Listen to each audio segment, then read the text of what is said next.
Estas imagens de adultos e crianças agonizando após um possível ataque por armas químicas na Síria chocaram o mundo. Para o governo dos Estados Unidos, o país do Oriente Médio ultrapassou a linha vermelha. Mais uma vez, Oriente e Ocidente estão prestes a iniciar uma guerra. Sangue que já tem sido derramado há 2 anos no território sírio, entre opositores e grupos leais ao presidente Bashar al-Assad, e que provocou a fuga de 2 milhões de pessoas, um número assustador que compreende 10% da população. Para a Organização das Nações Unidas, a crise humanitária na Síria é a pior tragédia do século XXI. O país que faz fronteira com a Turquia, Líbano, Iraque, Jordânia e Israel tem um território menor do que o do Paraná e é um barril de pólvora repleto de revoltas étnicas e religiosas. Um povo insatisfeito com denúncias de corrupção e com as condições socioeconômicas. Desde o golpe de Estado comandado por Hafez al-Assad em 1970 até hoje, a polícia do governo reprime com mão de ferro qualquer tipo de manifestação. Em 2000, uma rebelião da comunidade drusa foi sufocada. 4 anos mais tarde, foi a vez dos curdos serem castigados. Mas a chamada Primavera Árabe explodiu em protestos pelo país. Insurgentes criaram o Exército Livre da Síria e tentam tirar Bashar al-Assad do poder. A Revolução Popular deu espaço para grupos armados ligados à rede Al-Qaeda. Por outro lado, o grupo extremista libanês Hezbollah se uniu a Assad e os conflitos se tornaram mais intensos. Mais de 100 mil pessoas já morreram. Os conflitos fizeram a economia na Síria encolher. O número de desempregados nunca foi tão alto e o valor da moeda chegou a níveis baixíssimos. O presidente sírio tem afirmado que o combate é contra os terroristas. Já o presidente Barack Obama quer fazer uma intervenção militar atacando a Síria com mísseis, mas sem utilizar tropas. A Síria é rota marítima no transporte de petróleo para o mundo. Além disso, está no meio de uma das maiores reservas de gás do planeta. Um grande projeto entre Irã, Iraque e Síria prevê a construção do maior gasoduto do Oriente Médio sob o Mediterrâneo. Tudo isso é muito bem orquestrado. Aqui eu tenho um texto, eu gostaria até de passar para vocês. Como é que se faz uma revolução, senhores? Como é que eu faço com que os intelectuais, os pensadores, as classes externas e internas, elas façam... Como é que eu fabrico uma revolução? Isso está escrito aqui. Você teve uma destruição da Síria do mesmo jeito que você teve a destruição do Iraque e do mesmo jeito que você destruiu a Líbia. E essa é uma programação mundial feita pelo grupo Bilderberg e por outros grupos que querem, sim, o domínio mundial. Senhores, nós não estamos brincando, nós estamos falando de coisa séria. Destruir um país, fazer com que 4 milhões de habitantes saiam de suas casas, que as crianças morram, que as mulheres sejam rasgadas as suas barrigas e tirados fetos e pendurados, isso daí só é feito por quem? Por Hafez Assad. Não, senhor, pelos bárbaros que ele introduziu na Síria, pela Jabhat al-Nusra que ele introduziu na Síria, pelos bárbaros que entraram lá dentro. Não se justifica nem moral e nem politicamente quando há aliança clara entre Estados Unidos e Jabhat al-Nusra introduzida na Síria para destruir a Síria. Não a Síria que o VT mostrou, mas a Síria laica, a Síria independente, a Síria segura, a Síria que tinha condições de saúde, de higiene, estudo grátis, totalmente grátis. A Síria segura que eu faria questão de morar lá se pudesse, e era esse o meu projeto de vida, senhores. Portanto, não se justifica e não se justifica pela linha vermelha. Essa linha vermelha não foi interceptada pelo Bashar al-Assad. Jaime? Eu não só discordo, Fernando, mas eu vou mais longe. Eu diria que a questão ali não são as armas químicas que o Bashar al-Assad tenha ou venha usar, porque não usou, mas as armas químicas que entraram pela fronteira da Turquia e que foi delatado e foi relatado. As armas químicas pegas com Jabhat al-Nusra na fronteira turca e que a Rússia mostrou e toda a imprensa internacional mostrou. As armas químicas não foram usadas por Bashar al-Assad. Na verdade, o grande medo e o grande desafio ali é porque Israel está do lado. E eu me pergunto se as armas usadas por Israel para atacar a Síria durante 3 vezes, durante este ano, e que corajosamente Bashar al-Assad não revidou, porque teria feito sim aí um grande estrago na região, e ele poderia ter evitado, essas armas foram nucleares, senhores. Nucleares. E isso foi delatado para a ONU, foi relatado para a ONU e está se pedindo investigação. Quer dizer, Querido, posso terminar só a minha resposta? A Síria era uma comunidade feliz? O povo vivia muito feliz? Eu diria que sim. E eu fui 33 vezes à Síria, tenho casa na Síria, tenho parentes na Síria, e hoje os meus parentes, senhor, estão todos eles, cada um num lugar. A minha tia de Alepo está cercada pelos rebeldes de Jabhat al-Nusra, que ela não compreende o que eles falam, porque eles não são sírios, eles não são rebeldes sírios, eles são rebeldes de Jabhat al-Nusra e não falam árabe. Se fala um árabe que nós não compreendemos, porque não é um árabe da Síria, vieram todos de fora. A doutora precisa explicar depois esse grupo que, segundo ela, organizou essa invasão da Síria. Esse grupo, na verdade, é um grupo que está... a oposição síria no exterior, paga pelos Estados Unidos, paga pela Inglaterra, pago por parte da Holanda, porque o dinheiro não vem de um lado só, vem por vários caminhos, pelo CFR americano. Eles pagam uma oposição no exterior que alimenta uma oposição dentro da Síria. Se não caiu, foi graças ao apoio popular que o Bashar tem. Se ele tem tanto apoio popular, por que nunca se ouviu falar em eleições livres? Simplesmente porque talvez naquela região se pense diferente do que se pensa no Ocidente. Isso é uma desculpa. Não, senhor, eu não acho que é uma desculpa. Claro, eu não acho que eu devo estar colocando a democracia que eu acredito, bipartidária, que nós temos no Brasil, e a democracia bipartidária que nós temos nos Estados Unidos, como modelo a ser seguido pelo mundo. Não precisa ser seguido. Mas eu não entendo assim. Mas não precisa ser questões culturais. Ditador. Veja só, se ele era um ditador, ele é um ditador que fazia feliz o seu povo. Muito mais infeliz sai esse povo hoje, depois da interferência de Jabhat al-Nusra, que considerada da Al-Qaeda e contra os Estados Unidos e colocada na lista negra dos Estados Unidos, hoje ela se alia junto com os Estados Unidos para um ataque. Exatamente o que eu ia perguntar ao Jaime. Como é que você vê isso? Esse grupo rebelde que está infestado de Al-Qaeda, de radicais islâmicos, com o apoio dos Estados Unidos? Bom, esse é mais um dos paradoxos que os Estados Unidos têm de enfrentar. Ou seja, como, ao mesmo tempo, enfraquecer o grande inimigo estratégico dos Estados Unidos na região, que é o Irã. Né? Nós não podemos esquecer, gente, que toda essa crise tem também um pano de fundo chamado a questão nuclear iraniana. Claro. E a grande preocupação de Israel. E esse é o grande tema também geopolítico do ano. E a questão petrolífera também. E a questão petrolífera.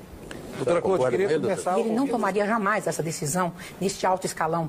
E ele não precisa da Rússia e do Irã como apoiadores ou não para essa questão, porque ele não mataria o seu povo.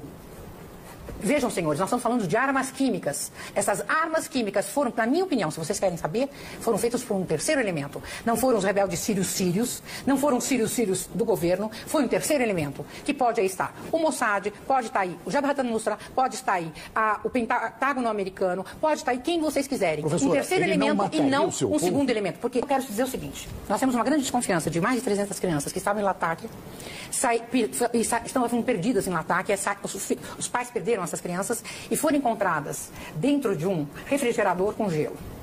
Passou na internet de que essas mesmas crianças são as mesmas crianças e as fotos que foram do gás sarin. Foram as mesmas fotos colocadas de um lado e do outro.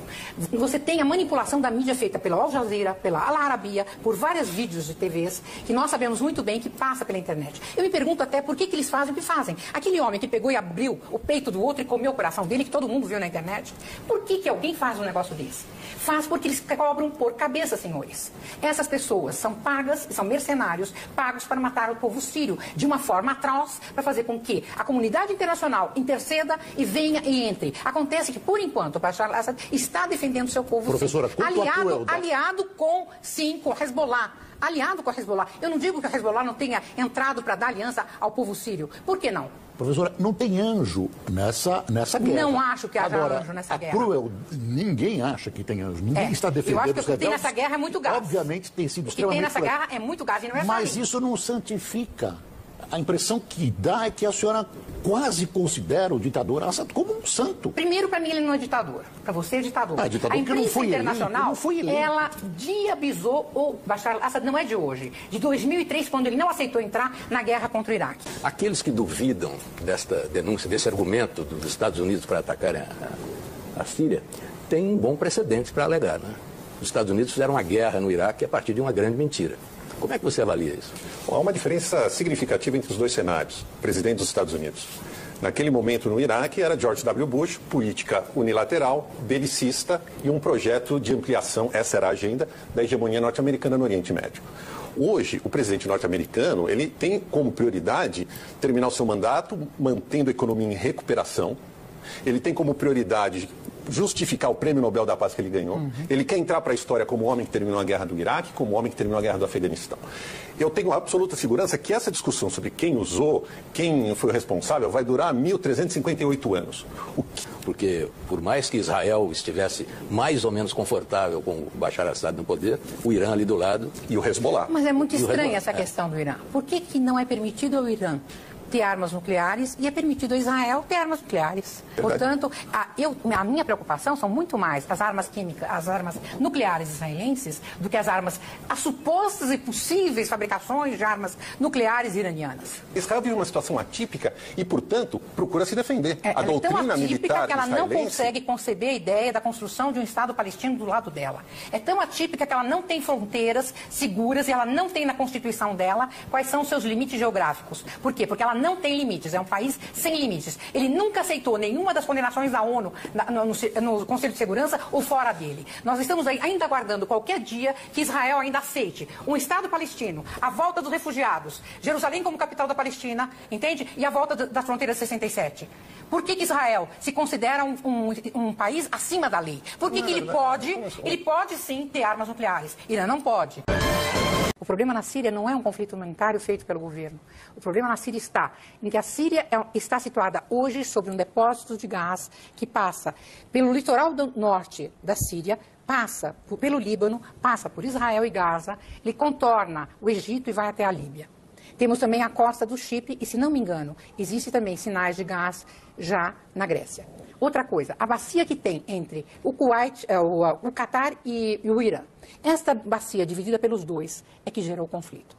O que acontece é, por onde vai passar o gasoduto? E por onde vai ser a saída? Se a saída vai ser Israel, se a saída vai ser a Síria ou se a saída vai ser a Turquia. Se vai ser o projeto Nabucco americano, que já está fabricando 3.900 quilômetros de gasoduto pela Turquia, ou se é o do Gazprom, né, que é o russo, que este já está com o projeto Norte já em funcionamento, que é fazer o projeto Sul, com extensões para o Paquistão e indo para a Eurásia, para o sentido de lá. Parece que, neste momento, a Rússia ela está com mais cartas na manga do que está realmente os Estados Unidos, porque ela conseguiu fechar vários pacotes de atendimento do gás, e a passagem do gás é que está em jogo hoje, senhores. E mais do que isso, enquanto a Arábia Saudita não tirar a mão e parar de pagar os rebeldes, que ela chama de rebeldes, e que, na verdade, é frente ao Nusra, que mata e estupra mulheres dentro da Síria, a sangria na Síria não vai parar. Eu acho que a solução necessária para se evitar o prosseguimento dessa catástrofe é uma solução política, um acordo entre as partes envolvidas e que não continue num roteiro antigo do Oriente Médio. É possível, Jaime? É possível esse acordo? Então, Boris, ele é muito difícil, mas uma pré-condição é que não haja mais os famosos táticas diversionistas. O problema não é só a questão do gás, é também a questão do gás. O problema não é o conflito israelo-palestino, como se falou durante muito tempo, como epicentro do mundo árabe. Não é. O grande problema é também, ou essas questões são também importantes, mas é fundamental, e isso talvez tenha faltado na última análise, é focar nos problemas estruturais da sociedade síria e das sociedades árabes. Construção de sociedade civil, construção de economias competitivas, construção de projetos que levem essas nações a projetos democráticos. Democracia não se constrói da noite para o dia. Democracia é um processo. Concordo. E, portanto, eu acho também que nós aqui no Ocidente não devemos esperar que esses países que nas últimas décadas ou séculos tiveram regimes ditatoriais, vamos pegar o mundo árabe, Império Otomano, séculos, depois séculos de dominação colonial europeia, depois décadas de ditaduras apoiadas pelas potências bipolares da Guerra Fria. Esses modelos se esgotaram. O que nós estamos vendo é um parto com um preço altíssimo em vidas, mas que as sociedades árabes estão querendo se adequar aos padrões do século XXI. Um século XXI marcado por urbanização, revolução tecnológica, consumo. O século XXI começou em 1978, com Deng Xiaoping implantando as reformas na China. E aí, esse mundo árabe, por projetos políticos, não religiosos, não culturais, ninguém vai colocar em xeque a capacidade empreendedora do mundo árabe, mas o mundo árabe se manteve nas últimas décadas uma fortaleza de conservadorismo, de resistência a mudanças. E é isso que precisa ser mudado. Perfeito. Eu acho que essa perspectiva que você levanta é perfeita.